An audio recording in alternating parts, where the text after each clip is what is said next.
প্রতিটা মাদায় আমি 1 থেকে 2 কেজি পরিমাণে শুকনা ঘষি, যেটা গোবর, শুকনো গোবর, এটা আপনার অরিজিনাল সারে পরিণত হয়েছে। তো এটা দিলাম। এখন এখানে আপনার দানাদার কীটনাশক ফুরাডান রিজেন্ট, এটা খুব ভালো কাজ করে। এবং আপনার এখানে আছে আপনার পটাশ সার, ঠিক দুইটা আপনার মিক্স করে আপনি গাছের পরিমাণে হলো 150 গ্রাম প্রতি মাদা প্রতি আপনি দিয়ে দিলেন। তো 2 মুঠ পরিমাণে সুন্দর একটা মিক্স করে নেবো, যাতে আসলে পটাশ সারের মতো দিলে বুনে আসলে সহজ মানে ভাবে বোনা যায়, গাছে দেওয়া যায়। তো এটা আসলে আমার করা শেষ। এখন ঠিক আপনার প্রসেসিং এ চলে যাবো। এখন এখানে কুবাই নেবো ঠিক মাদা দুই। আসসালামু আলাইকুম সম্মানিত দর্শক, সকল প্রকার কৃষক, তরুণ উদ্যোক্তা এবং কৃষিপ্রেমী বন্ধুদের জানাই হেল্প এগ্রো বাংলা চ্যানেলে স্বাগতম। আমার ভিডিওটা আপনারা যে যেখান থেকে দেখছেন, দেশ এবং প্রবাস থেকে, বিশ্বের যে কোনো প্রান্ত থেকে। তো এখানে আমি যে সিস্টেমটা করতেছি, এটা একটা পেঁপের বাগান, পুরনো বাগান তো প্লাস নার্সারি। তো এখানে আমি নতুন করে চারা রোপণ করতেছি। তো নামিতে দেখতে পাচ্ছেন যে মাটি ঠিক মাদা করে নিতেছি। এখানে আমি গর্ত করছি। ঠিক আপনারা এই নিচেও 2 স্কেল মানে 2 ফুট গর্ত করবেন এবং সাইডেও 2 ফুট গর্ত করবেন, দুই দিকে চতুর্পাশে স্কোয়ার ভাবে আপনি 2 ফুট গর্ত করে নিলেন। এবং কি এই গর্তের মাটি আমি উপরে নিয়ে নিতাছি। ঠিক আপনারা ঠিক এবার নেবেন, গর্ত করে নেবেন যাতে মাটিটা উর্বর থাকে। এই গর্তের মধ্যে আমি যে জিনিসটা দিমু সেটা হলো সব রকমের সার, গোবর, সরিষার খোল, ঠিক এগুলো দিমু। তো আমার এই গর্তটা অলরেডি এখানে করা শেষ। ঠিক প্রসেসিং এটাই, আপনারা লাইন করে নেবেন। তো যারা ঠিক পুরোনো গাছে নিজদা করেন বা যারা মাদা করে করেন, ঠিক তারা অনেক রেজাল্ট ভালো পাবেন। পুরোনো গাছে নিজদা করলে আপনি এরকম পেঁপে আছে, গাছে গুটি আছে ঠিক ধরতা। আর বর্তমান জানেন যে পেঁপের কেজি 50-55 চলতেছে। ঠিক অনেক সুন্দর একটা টাইম। এই টাইমে সবজির খুব দাম থাকে, মাঠঘাটে অত বেশি সবজি থাকে না। শীতের সবজি যাওয়ার পরে একেবারেই আপনার বর্তমানে অনেক খরা উত্তাপ থাকে না। তো ঠিক এবার আপনারা দুই গাছের মাঝামাঝি গর্ত করে নেবেন, অনেক সুন্দর করে কুবাই নেবেন। যত বেশি আপনার ঠিক গর্ত করে এভাবে কুবাই নেবেন, মাটিটা উলট পালট হবে। জানেন যে নতুন পুরান হইলো, তো নতুন পুরান হইলে আপনি যদি গাছ এমন লাগাই দেন, অনেক দুর্দান্ত রেজাল্ট হবে। তো যেহেতু আমি আপনার এখানে গর্ত করে নিতেছি, ঠিক আপনি এভাবে গর্ত করে নেবেন। নতুন যদি পেঁপে চাষ করেন, তো মাদা করে করলে, অনেকে পুকুর পাড়ে মাদা করে করেন, তাদের জন্য আসলে এখানে আমি নিছি আপনার সরিষার খোল। তো সরিষার খোল আপনারা ঠিক পটাশের মতো মেশিনে ভাঙায় গুঁড়া গুঁড়া করে নিতে পারেন। আমি ঠিক এভাবে বস্তা দুইটা ঠিক এভাবে বাইরে বা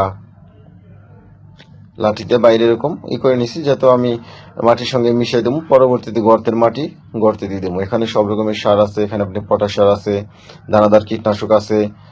আপনার এই যে আমি দানাদার যে কীটনাশক এবং আপনার পটাশ সার দুইটাই মিক্স করে আপনি বুনতাছি। এখানে আমার কাছে দেখছেন যে রিজেন্ট একটা ফুরাডান দানাদার কীটনাশক, এটা খুব চমৎকার কাজ করে। তাৎক্ষণিক আপনাদেরকে দেখানোর জন্য আমি এটা বুনে দিতেছি। তো আপনারা এবার বুনে দিবেন। বিঘা প্রতি আসলে 4 কেজি দানাদার কীটনাশক দিলেই হবে। অনেকে বেশি দেয়, কম দেন, সমস্যা নাই। তো মাদা প্রতি ঠিক আপনারা এবার দিবেন।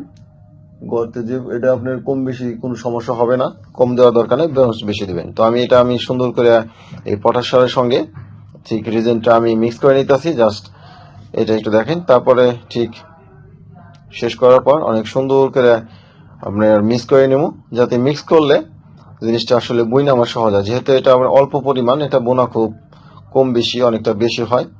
তো আমার সঙ্গে কাকা হেল্প করতেছে। তো দেখেন কি সুন্দর করে মিক্স করলে আপনার বোনা বা গাছে যে মাদাই, ঠিক ওখানে আপনি বুইনা সহজ পাবেন। অনেক মাটির সঙ্গে মিশে গেলে জিনিসটা আসলে ভালো হয়। তো আমি এই মাটির সঙ্গে এখানে বুনে নিতেছি। লাস্টে কোদাল দিয়ে টান দেয়, গর্ত থেকে যে মাটিটা আমি নিছি, এই মাটিটা গর্তের মাটি গর্তে দিয়ে দিলাম। তো সেই সঙ্গে এখানে আমি আপনার যে পটাশ সার, ঠিক এটা বুনে নিতেছি অনেক সুন্দর করে। যেসব জায়গায় আর কি রোপণ করুন, নামিতে কিছু গাছ লাগালে গাছগুলো আপনার ঠিক ঝড় বৃষ্টিতে পাবে না। বা পেঁপে যেহেতু সারা বছরই চাষ করা যায়, তো শুধু বৃষ্টির দিনে পেঁপে চাষ আসলে নিষেধ। কারণ বৃষ্টির দিনে আপনার পেঁপে গাছ রোপণ করলে প্রচন্ড রোগে মারা যায়। তো সারা বছর জানি যে পেঁপে চাষ করা যায়, অন্তত বর্ষাকালে পেঁপে চাষ করতে নিষেধ করি সবাইকেই। বর্ষাকালে আসলে পেঁপে চাষের উপযুক্ত সময় না, সেই জন্য। তো ঠিক বুনে নিতেছি। পরবর্তীতে ঠিক আপনার গর্তের মাটি গর্তে চলে গেলে দিয়ে দিলেন, অনেকটা রেজাল্ট চমৎকার হবে। তো যাতে সরাসরি গর্তের ভিতরে মাটি সার দিবেন না, গর্তের ভিতরে মানে যদি আপনি সার দেন সেক্ষেত্রে সাদা মাটি অনেক নিচে চাপা পড়ে যাবে। যদি দেন হালকা পরিমাণে দিবেন, কোনো সমস্যা নাই, কিন্তু সাইড দিয়ে দিলে আপনার ঠিক আস্তে আস্তে মাটিটা টাইনে নিলে পরবর্তীতে দেখা গেছে অনেক সুন্দর রেজাল্ট হবে। এখানে আমি আমার যে হাতে দেখতেছেন বস্তা, এখানে আপনার শুকনা ঘষে রাখছি, অনেক ঘষে আমি শুকাই রাখছি, পরবর্তীতে গাছের চারপাশ দিয়ে দেবো। জানে যে পেঁপের সবচেয়ে আপনার জৈব সারটা অনেক কার্যকরী। তো এখন আমি দেওয়া শেষ, এখন আমি গর্তের মাটি ঠিক গর্তে ঢাইকে দেবো, আমার প্রসেসিং শেষ।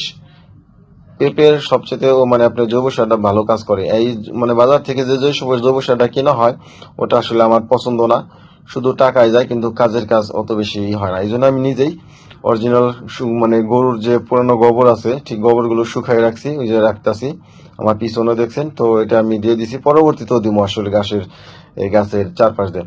গাছটা যখন আসলে পরিপক্ত বাড়তে হবে, বড় হবে তখন। ঠিক আছে, আসলে আমার এবার দেওয়া শেষ। এখন কাজ থাকবে একটাই, আপনার পানিতে ভরাট করা।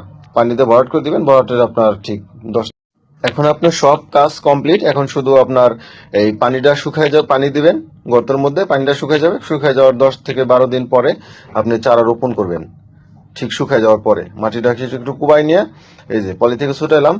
তো ছুটানোর পরে আপনি এখন এই যে চারা রোপণ করবেন। দেখেন কতটা সহজ। অনেক বাঁকা করে আপনি সোজা করে করবেন, কোনো সমস্যা নাই। আর বাঁকা করলে বাঁকা করবেন, একটু অ্যাঙ্গেল করে। তো অনেকটা রেজাল্ট